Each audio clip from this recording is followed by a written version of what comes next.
Today we will learn osteoarthritis. Osteoarthritis. This osteoarthritis is abbreviated as OA. OA. O stands for osteo and A arthritis. So, what is osteoarthritis? It is also known as old age arthritis.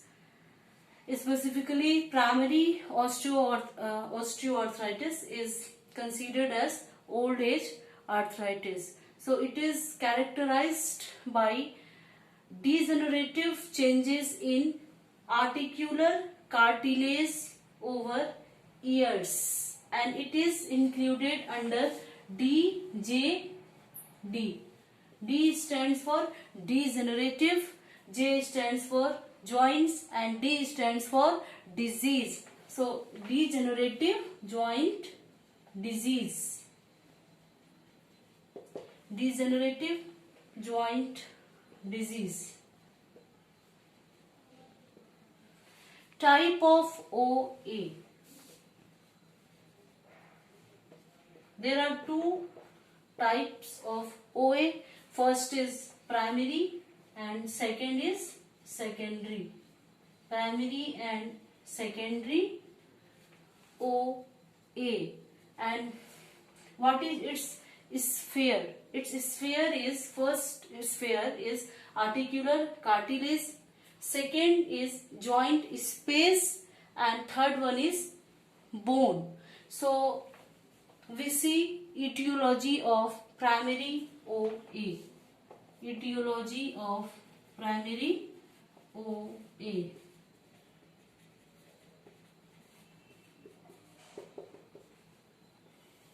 Before discussing etiology of primary OA, I will discuss its affected joints. Its affected joints. So joints affected, joints which are affected by OA are weight bearing joints. Weight bearing joints like knee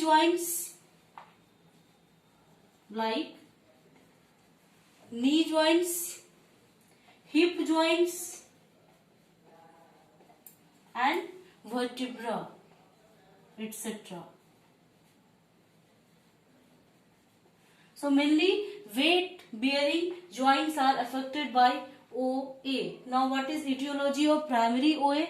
So first thing about primary OA is it is found in old age patients. So number one, age. Age is old aged person. Old age person are mostly affected by primary osteoarthritis. Second is obesity. Obesity is one of the leading cause of primary OA. Third one is wear and tear with minor trauma. Wear and tear with minor trauma.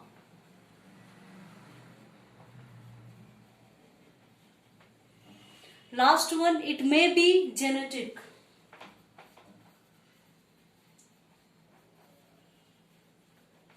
One of the cause is genetic cause.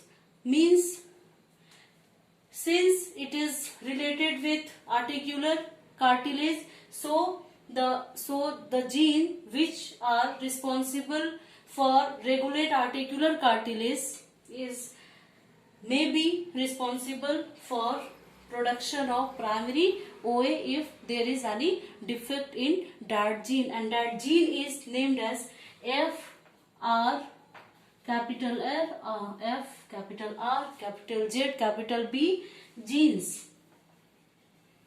So this is about the etiology of primary OA. Now next point is etiology of secondary OA.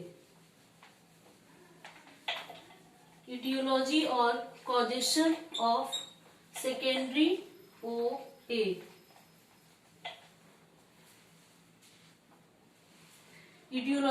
secondary OA. Etiology of secondary OA includes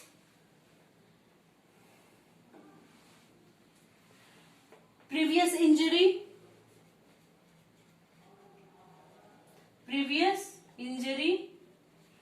fracture, congenital dislocation of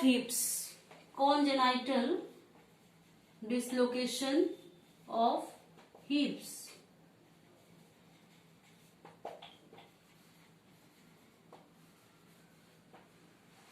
means there may be a primary cause which further produces secondary osteoarthritis. Next is osteoarthritic changes, which is very important part. Osteoarthritic changes at its sphere of affection is articular cartilage, joints and bones. So its changes are seen in bone and cartilage both. Osteoarthritic changes which is seen in bone. So it is clearly seen in this diagram that this is normal joint and this is joint which is affected by osteoarthritis. So osteoarthritic changes are shown here. So you can see easily that this joint space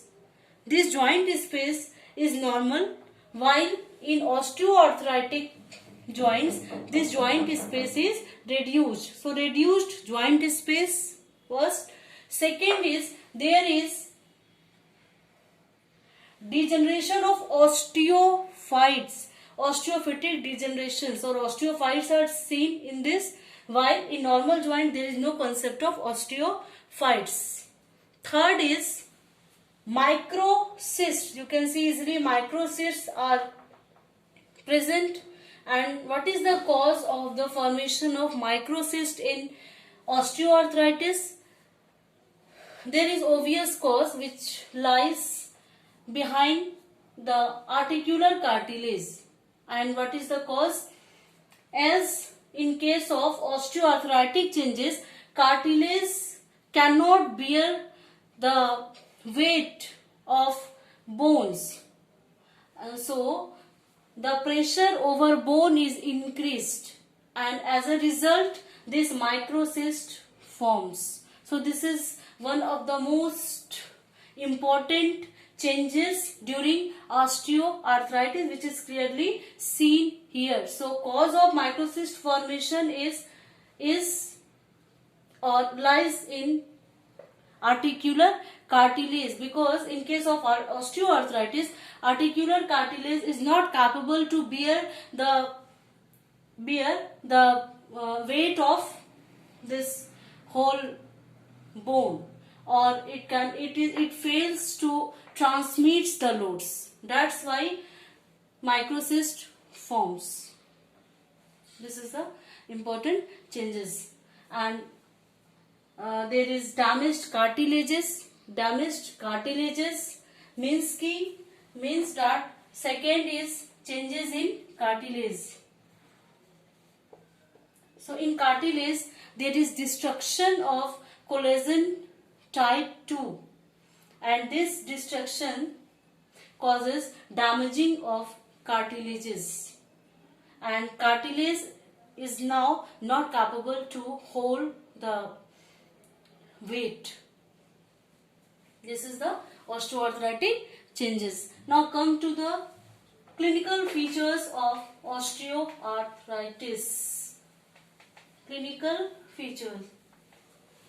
What are the clinical features of osteoarthritis? It is obvious that there is pain in weight bearing joints.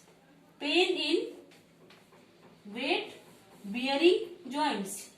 can easily differentiate it from gout and from rheumatoid arthritis due to its involvement of weight bearing joint. So weight bearing joint. Second one is restricted movements. And this restriction of movement is due to this osteophytes. So restricted movement in affected joints. Restricted movement in affected joints. Third is tenderness. Tenderness in this periarticular cartilage. Tenderness around periarticular cartilage, because there is destruction of cartilage or there is damaging of cartilage around periarticular cartilage.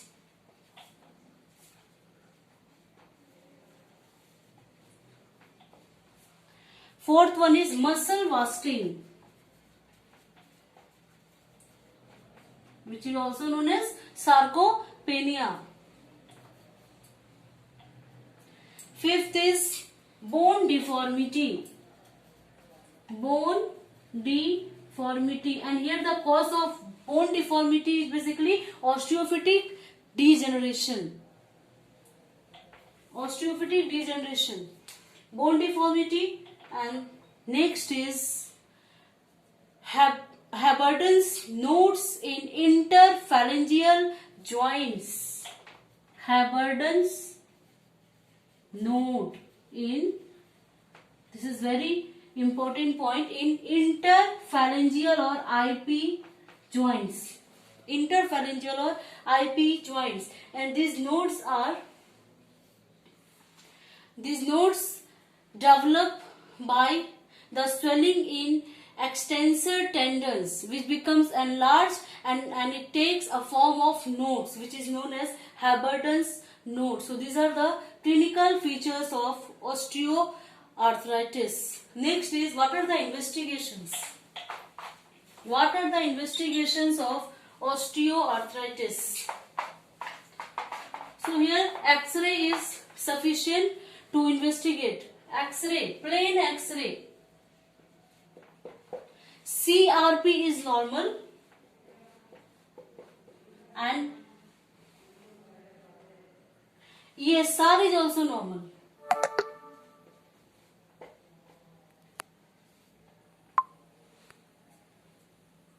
Next point.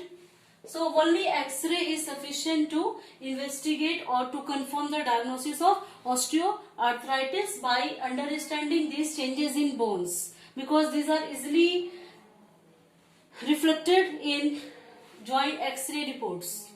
Next is its management.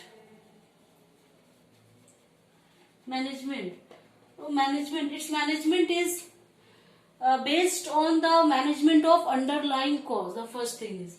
Second is reduction of mechanical factors, adverse mechanical factors like weight loss in case of obesity, etc.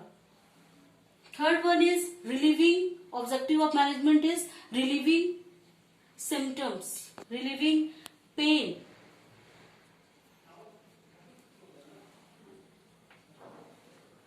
Injections of corticosteroid or intra-articular corticosteroid injection is very safe and is effective treatment. So this is all about osteoarthritis.